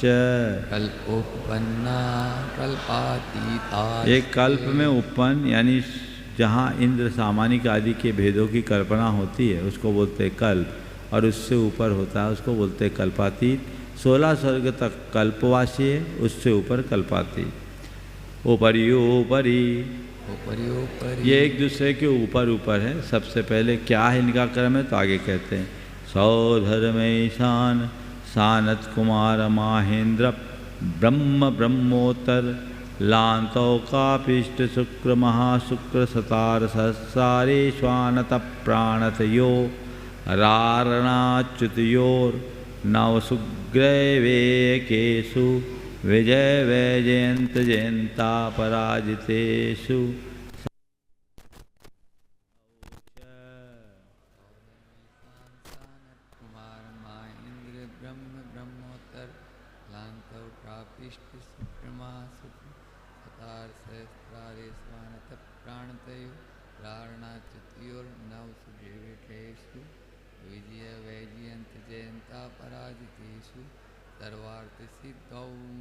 पूरे वैमानिक देवों का वर्णन इस एक सूत्र में प्रकट होता है, और इस सूत्र में कई ऐसी बातें बिना लिखे भी अंकित हो गई है, जिसमें इससे संबद्ध सब बातें प्रकट और उद्घाटित होती। मैं प्रसंग के अनुसार बताऊंगा। सौधर्म ऐसान सानत कुमार माहेंद्र ब्रह्म ब्रह्मोत्तर लांतो कापिष्ट शुक्र महाशुक्र सतार सहस्रारेषु, यहाँ विभक्ति टूटी है, सतार सहस्रा आनत प्राणतियो, यहाँ भी विभक्ति टूटी है, आरण अच्युतियो, यहाँ भी विभक्ति आरण अच्युत, नवसु ग्रैवेकेषु, 9 ग्रैवेकों में, नवसु से लेंगे 9 अनुदिशों में, फिर विजय वैजयंत जयंत और अपराजित विमानों में, च और सर्वार्थ सिद्धौ, सर्वार्थ सिद्धि में ये वैमानिक देव निवास करते हैं। सौधर्म में शान स्वर्ग सबसे नीचे, उसके ऊपर सानत कुमार महेंद्र स्वर्ग, फिर ब्रह्म ब्रह्मोत्तर स्वर्ग, फिर लांतव कापिश स्वर्ग, फिर शुक्र महाशुक्र स्वर्ग, फिर सतार सहस्रार स्वर्ग। यहाँ पर विभक्ति तोड़ने का 2 मूल प्रयोजन है। पहली बात कि मिथ्या दृष्टि जीव यहीं तक आते हैं, 12वें स्वर्ग तक ही मिथ्या दृष्टि जीवों की उत्पत्ति होती है। और दूसरी बात यहाँ के जीव ही पशु पक्षी बन सकते हैं। 12वें स्तर तक के देव मरकर पशु पक्षी बन सकते। तीसरी बात, यहाँ घातायुष्क जीव, अभी मैं बताऊंगा घातायुष्क जीव क्या होता है, जो अधिक ऊपर के स्वर्ग के आयु बांध कर आते हैं और मरते समय यदि अपने परिणाम बिगाड़ लेते हैं तो उनकी आयु का घात हो जाता है, आगामी आयु का। उनको बोलते हैं घातायुष्क। तो ये घातायुष्क जीव 12वें स्वर्ग तक ही उत्पन्न होते हैं, इसलिए यहाँ उसको तोड़ दिया कि ये अलग व्यवस्था है। फिर आनत प्राणतियो, इसका संबंध आयुष है। इनमें दोनों के स्वतंत्र स्वतंत्र इंद्र होते हैं। आनत प्राणत, आरण अच्युत, इनके स्वतंत्र स्वतंत्र इंद्र होते हैं और आयु के विभाजन में भी आगे बताएंगे ये अलग अलग है, इसलिए यहाँ इनकी विभक्तियों को तोड़ा है। नवसु और ग्रेवे केसु को सीधे नव ग्रेवे केसु लिख सकते थे, लेकिन नवसु और ग्रेवे केसु को अलग अलग करने के पीछे का प्रयोजन आचार्य महाराज का ये है कि एक जगह विभक्ति तोड़कर अनुदिश शब्द को बिना प्रयोग किए भी बता सकते हैं। तो अनुदिशों का उल्लेख करने के लिए नवसु और ग्रेवे केसु ये पद विच्छेद किया गया है। विजय वैजयन जयंता पराजितेषु, यहाँ भी विभक्ति तोड़ी है, क्योंकि इसलिए कि ये सब नवसु के साथ विभक्ति तोड़ने का एक प्रयोजन ये भी था कि इससे ऊपर भावलिंगी मुनिराज ही जाते हैं। 9 गैवेकों तक द्रव्यलिंगी मुनिराज भी जा सकते हैं। और यहाँ विजय वैजयन जयंता पराजितेषु में भी जो विभक्ति तोड़ी है उसके पीछे यहाँ जघन और उत्कृष्ट आयु का भेद है, और ये एक भावावतारी नहीं भी होते। लेकिन सर्वार सिद्धि के जितने भी देव हैं सब समान आयु वाले होते हैं, सबकी 33 सागर की आयु होती है और वे सभी एक भवावतारी होते हैं। ये बात आचार्य महाराज ने बिना कहे ही इस सूत्र में अंकित कर दिया। अब है वैमानिक देवों का हालचाल कैसा होता है। कहते स्थिति प्रभाव सुखद्युतिलेशा विशुद्धिन्द्रियावधि विषय तोधिका। स्थिति प्रभाव सुखद्युतिलेशा विशुद्धिन्द्रियावधि विषयतोधिका। स्थिति प्रभाव सुख द्युति यानी शरीर की कांति, लेशा की विशुद्धि, इंद्रिय ज्ञान और अवधि ज्ञान का विषय, इसकी अपेक्षा ऊपर ऊपर के देवों में अधिकता है। ऊपर ऊपर के देवों की आयु अधिक है। ऊपर ऊपर के देवों का प्रभाव, प्रभाव किसको बोलते हैं? किसी को शाप देने की और किसी को के ऊपर अनुग्रह करना, इस शक्ति की प्राप्ति का नाम प्रभाव है। शापानुग्रह शक्ति प्रभाव है। सुख जो उनको वहाँ पर भौतिक सुख मिलता है। शरीर की कांति का नाम द्युति, और लेशा की विशुद्धि यानी उनके जो भावों की शुद्धि है वह 5 इंद्रिय के विषय और अवधि ज्ञान का विषय उत्तरोत्तर अधिक अधिक है। लेकिन इससे उलट गति शरीर परिग्रहाभिमान तो ही ना, गति शरीर परिग्रहाभिमान तो ही ना। ऊपर ऊपर पावर अधिक पर गति कम, भाग दौड़ कम, शरीर छोटा है। समझ गए? सर्वार सिद्धि के देव एक हाथ के। परिग्रह ऊपर ऊपर कम यानी उनकी आसक्ति कम है और अभिमान भी कम है। गुण वैभव बढ़ रहा है पर मोह वैभव क्षीण हो रहा है। पीत पद्म शुक्ल लेशा द्वित्री शेषु, पीत पद्म शुक्ल लेशा द्वित्री शेषु। पीत पद्म शुक्ल लेशा द्वित्री शेषु, 2 कल्पों में, त्रि यानी 3 कल्पों में और शेष कल्पों में पीत पद्म और शुक्ल रेशा होते।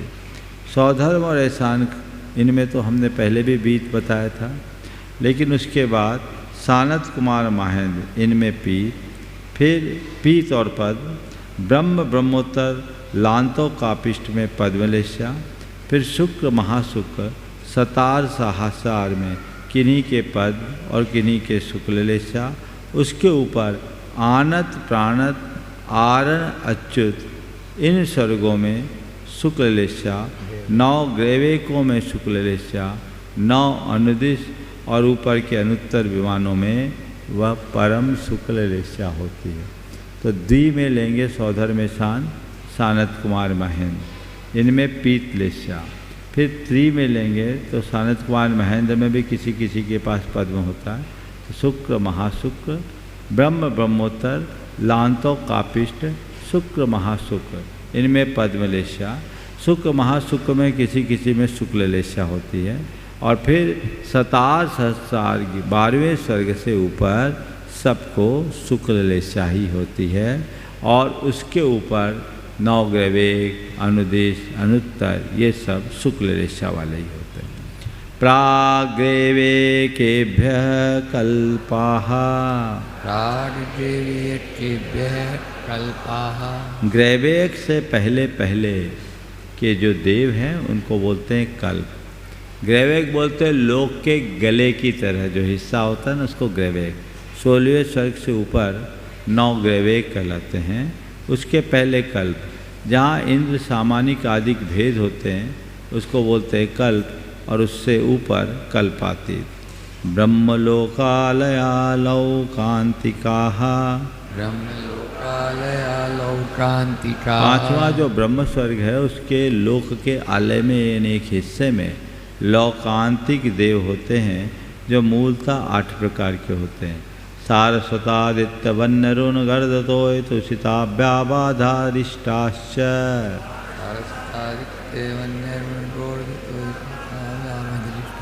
सारस्वत आदित्य वन्न अरुण गर्दतोय तुषित अव्याबाद और अरिष्ट, ये मूल 8 कुलों के लौकांतिक देव हैं जो 8 दिशा विदिशाओं में होते हैं। इनके बीच में अन्य देव भी होते हैं। इनकी कुल संख्या कितनी बताई? 4 लाख। बोलो कितनी लौकांतिक की संख्या? ये तो अपडेट होना चाहिए। हाँ, 4,07,806 अपडेट होना चाहिए। ये इतनी इनकी कुल संख्या है। लौकांतिक देव सबसे उत्तम श्रेणी के देव माने जाते हैं। ये बहुत सीमित 4,07,806 संख्या। कौन बनते हैं?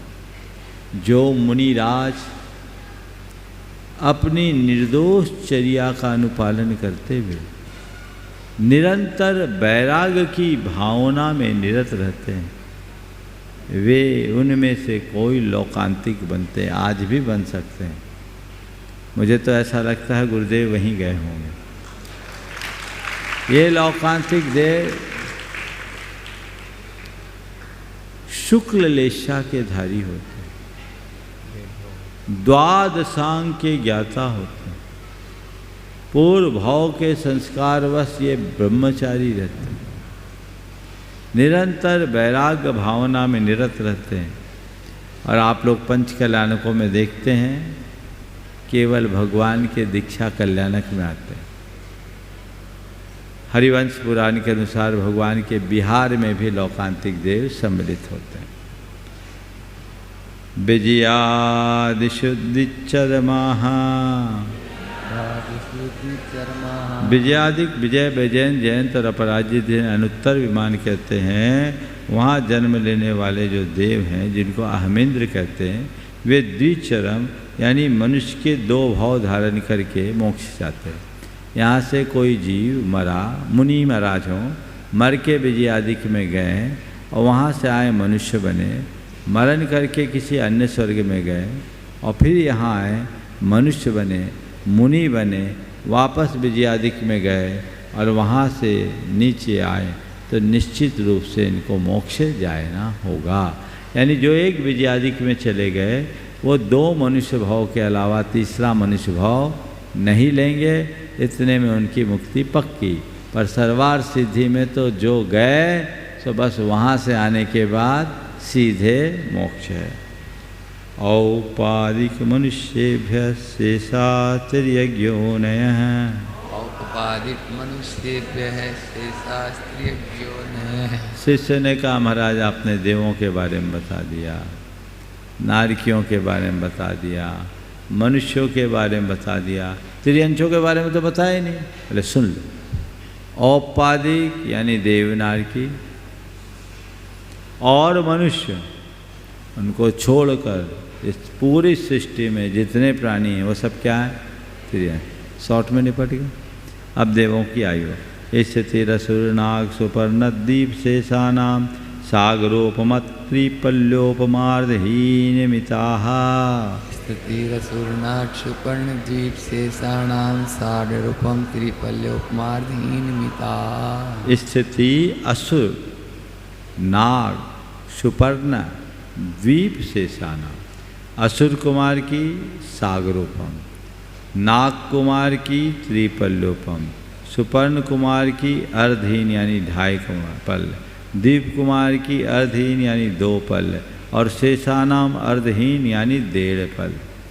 भवनवासियों के 10 भेदों में असुर कुमार सबसे ज़्यादा शक्तिशाली होते हैं और उनकी आयु 1 सागर। नाग कुमार धर्मेंद्र था ना, धर्मेंद्र, वो नाग कुमार था, उसकी आयु कितनी है? नाग कुमार देवों का इंद्र, और उसकी आयु आपके जाकर के 3 पल। फिर सुपर्ण कुमार की 2.5 पल, दीप कुमार की 2 पल और बाकी जितने भेद बचे उन 6 की आयु 1.5 पल की होती। समझ गया? सौधर्मैशानयो सागरोप में अधिके, सौधर्मैशानयो सागरोप में अधिके। सौधर्म आसान स्वर्ग में 2 सागर से कुछ अधिक, साधिक 2 सागर, 2.5 सागर तक की आयु होती है। ये 2.5 सागर किसकी होती है? कोई जीव ऊपर के देवों की आयु बांधा और वो सम्यक दृष्टि था, मरते समय उसके परिणाम बिगड़ गए और परिणाम बिगड़ी अवस्था में वो मरा, तो वो अपनी ऊपर की सम्यक दर्शन अभी बचा हुआ है, ऊपर की जितनी आयु थी उसको घटाया। मान लीजिए किसी को 16वें स्वर्ग में जन्म लेना था और वो उस आयु जिसकी 22 सागर की थी वो घटा करके पहले स्वर्ग में आ गया, तो पहले स्वर्ग में जो 2 सागर की आयु उसमें आधा सागर अधिक 2.5 सागर की आयु लेके जन्म लिया। और मिथ्या दृष्टि होगा तो पल्ले के असंख्यात विभाग अधिक होगा। तो ये उत्कृष्ट आयु सौधर्म और ऐशान स्वर्ग की जो बताई है ये मूलतः घाता इसकी अपेक्षा है। सानत कुमार माहेंद्रियो सप्त, सानत कुमार महेंद्रियो सप्त। सानत कुमार और महेंद्र स्वर्ग में 7 सागर अधिक कुछ अधिक उत्कृष्ट आयु है। त्रिसप्त नवैकादश त्रयोदश पंचदश अभी रधिकानी तो, त्रिसप्त नवैकादश त्रयोदश पंचदश वीरधिकानि तु। आगे के स्वर्गों में इन 7 में क्रमशः 3, फिर 7, फिर 9, फिर 11, फिर 13, फिर 15 अधिक जोड़ देना। यानी सानत कुमार के बाद महेंद्र स्वर्ग के बाद ब्रह्मोत्तर में 3 अर्थात 10 सागर, लांतो कापिष्ठ में 7 यानी 14 सागर, शुक्र महाशुक्र में 9 यानी 16 सागर, सतार सहसार में 11 यानी 18 सागर, आनत प्राणत में 13 यानी 20 सागर और आरन अच्युत में 15 यानी 15 7 22 सागर। लेकिन अधिकानी तू लगा दिया कर, तू कहाँ लगाना अधिक? बोले सतार सहसार तक ही अधिक लगाना, उससे आगे अधिक मत लगाना। आरनाच्युता दूध में कैकेन नौसुक ग्रैवेकेषु विजयादिषु सर्वार्थ सिद्धौ च। आरनाच्युता में कैकेन नौसुक ग्रैवेकेषु विजयादिषु सर्वार्थ सिद्धौ च। आरन अच्युतात ऊर्ध्व, आरन और अच्युत स्वर्ग से ऊपर एक एक करके 900 ग्रैवेकेषु 9 ग्रैवेक में 22 सागर की आयु है अच्युत स्वर्ग की। उसके ऊपर 9 ग्रैवेकों में 23, 24, 25, 26, 27, 28, 29, 30, 31 ये उनकी उत्कृष्ट आयु है। फिर 900 अनुदिशु उनकी हो गई 32, फिर विजयादिशु इनकी हो गई 33 और सर्वार सिद्धौ उसमें भी एक ही बढ़ेगा तो 33 लगा दिया और कहा कि विजयादिक में तो 33 उत्कृष्ट है, 32 जघन्य पर सर्वार सिद्धि में न जघन न उत्कृष्ट, सब बराबर 33 सागर की आयु। अपरापल्योपम अधिकम, अपरापल्योपम अधिकम। सौधर में सांस सर की जघन आयु साधिक कुछ पल है, एक पल है। परतः परतः पूर्वा पूर्वानंतरा, परतः परतः पूर्वा पूर्वानंतरा। परता परता आगे आगे के स्वर्गों में, परता पूर्वा पूर्वा पहले पहले स्वर्ग की उत्कृष्ट आयु ही ऊपर ऊपर के स्वर्ग की जघन आयु है। यानी सौधर में शान स्वर्ग की जो उत्कृष्ट आयु साधिक 2 सागर है, वही सानत कुमार महन स्वर्ग की जघन आयु। ऐसे लगा लेना। नारकाणाम च द्वितीयादिषु, नारकाणाम च द्वितीयादिषु 10 वर्ष सहस्राणि प्रथमायाम, 10 वर्ष सहस्राणि प्रथमायाम। नरकों में भी हमने उत्कृष्ट आयु बताई थी, वह सब स्वर्ग नरकों के ऊपर की उत्कृष्ट आयु बताई, जघन नहीं बताई। तो ये लगा लेना कि दूसरे नरक की जघन आयु क्या है, जो पहले नरक की उत्कृष्ट आयु थे।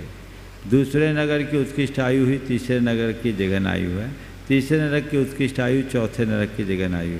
पहले में क्या होगा, तो 10 वर्ष सहस्राणि प्रथमायाम, 10,000 वर्ष की प्रथम नरक की जघन आयु है। महाराज यहाँ बीच में क्यों घुसा दिया?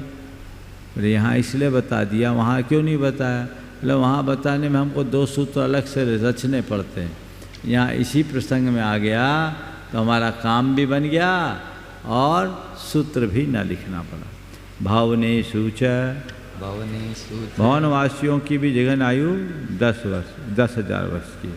व्यंतराणाम च, व्यंतराणाम च, व्यंतरों की भी जघन आयु 10,000 वर्ष की। परापल्योपम अधिकम, परापल्योपम अधिकम। व्यंतरों की उत्कृष्ट आयु 1 पल्ल कुछ अधिक है। ज्योतिष का नाम च, ज्योतिषाणाम च, ज्योतिष के देवों की भी उत्कृष्ट आयु कुछ अधिक 1 पल है। तदष्ट भागो परा, तदष्टभागो परा। 1/8 पल्ल ज्योतिष देवों की जघन आयु है। लौकांतिकानामष्टौ सागरोपमाणि सर्वेषां, लौकांतिकानामष्टौ सागरोपमाणि सर्वेषां। सर्वेषां लौकांतिका नाम, सभी लौकांतिकों की आयु 8 सागर की है। न जघन न उसके, सभी आयु में बराबर होते हैं और उनके शरीर पर शुक्ल लेशा होती, शरीर की ऊंचाई 5 हाथ की होती है। वे बाल ब्रह्मचारी होते हैं और द्वादशांग के पूर्ण ज्ञाता होते हैं। इस प्रकार तत्वासुत का 4th अध्याय हुआ। एक बात प्रसंग में बता दूं, जो ज्योतिष को लेकर के बड़ा भ्रम है। एक आजकल बड़ी चर्चा आती काल सर्प योग की, है ना। चाहे जो बोलता है काल सर्प योग, काल सर्प योग, काल सर्प योग, चाहे जिसको काल सर्प योग। मैंने एक लेख पढ़ा था K.N. राव का, ज्योतिष के एक बहुत बड़े स्तंभ है। उनके लेख का शीर्षक था कुरीतियाँ तो आई है ज्योतिष में। उसमें उन्होंने इस बात का उल्लेख करते हुए लिखा कि ज्योतिष के किसी भी मान्य ग्रंथ में काल सर्प नाम का तो कोई योग ही नहीं। ये लेख मैंने पढ़ा था 2005 में। उस समय उन्होंने लिखा ज्योतिष के किसी भी मान्य ग्रंथ में काल सर्प नाम का तो कोई योग ही नहीं है। इसे तो आज से 35 वर्ष पूर्व किसी विद्वान ने इजाजत किया। तो 35 और 5 और 20 और मान लो 55 साल पुराना होगा।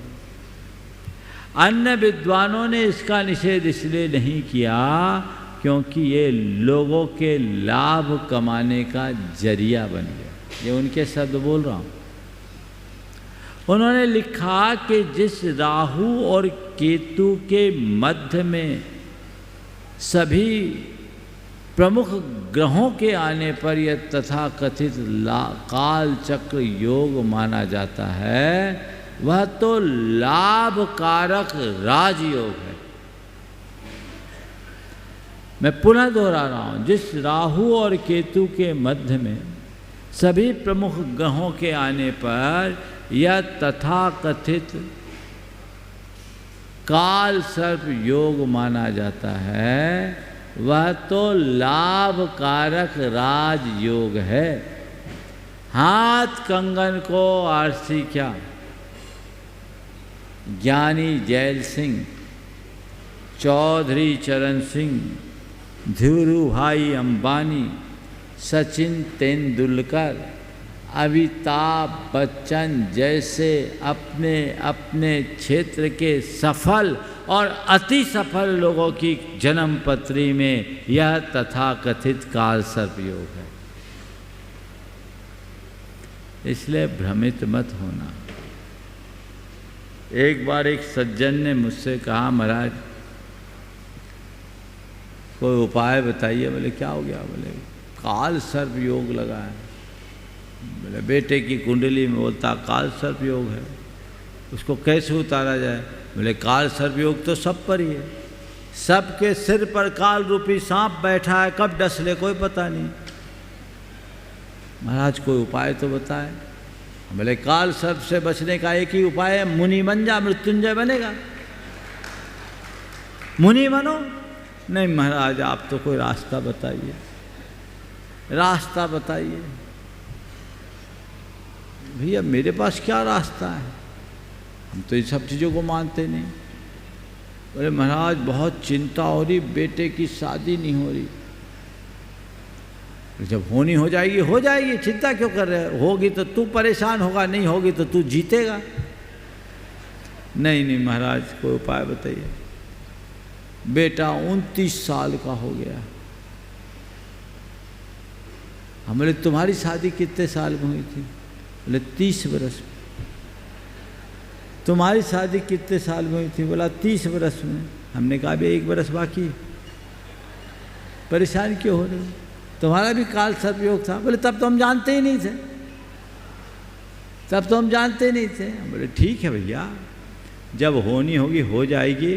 महाराज कई जगह हमने उतारा करा लिया लेकिन उतरा नहीं। हम बोले तेरा उतरा ना उतरा का कितना लगा था? बोला हर जगह 5-5 हज़ार लगे।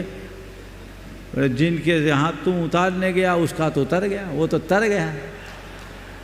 एक साथ 500-500 हज़ार आदमी का काल सर्प उतारा जाए तो वो तो तरेगा ही ना। हमने कहा भैया परेशान मत हो, जब होना होगा तो होगा। भी तेरी 29 बेटे की 29 साल की उम्र है, तेरी 30 में हुई थी, हैरान क्यों हो रहा? आजकल तो ऐसा चलता ही है। संयोग से मेरे मुख से निकला 30 होगा तो होगा। उस लड़के की शादी 30 साल में हुई, हो गई शादी। हमने कहा अब उतर गया काल सर्प। किसी को थोड़ी सी भी कोई रुकावट आए, नौकरी नहीं लग रही, काल सर्प